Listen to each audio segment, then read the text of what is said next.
এই এক কথা। সরকার ইউনূস সরকার সহ এই যে ইয়ে মারছে, ইউনূস সরকার আছে, এই যে ওয়াকার এই যে আছে, এরা মারছে, এরা হাদিরা মারছে।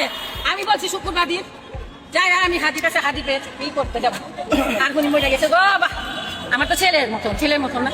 আমার সন্তানের যদি এরকম হইতো আমি কি করতাম, বসে থাকতাম, আর ও তো নয় এক পথে, ওই তো আল্লাহর পথে ছিল।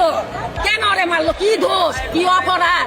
হ্যাঁ, একটা এমপি তো খালি ছিল, একটা আসনই তো দাঁড়িয়ে ছিল। হ্যাঁ, আমরা জানি কে মারছে, কে কি করছে জানি, প্রকাশ করি না, আমরা প্রকাশ করবো, আমরা জীবনও দিব, এমন জীবন দেবো একটা বাবা কাপড় লইয়া, কারোর কাপড়ে টাকা দিতেইব না, আমরা কেড়ে মাটিও দিতেইব না, পরিষ্কার হইয়া একে জানাজা পড়ানে সব সমস্ত পুরা করে তারপরে জনগণের সবাই রে বই, মা বই, তোমরা হাদির বিচার চাও, তৎক্ষণ চাও, আর 1 মাস পরে 15 দিন পরে কোনো বিচার হবে না।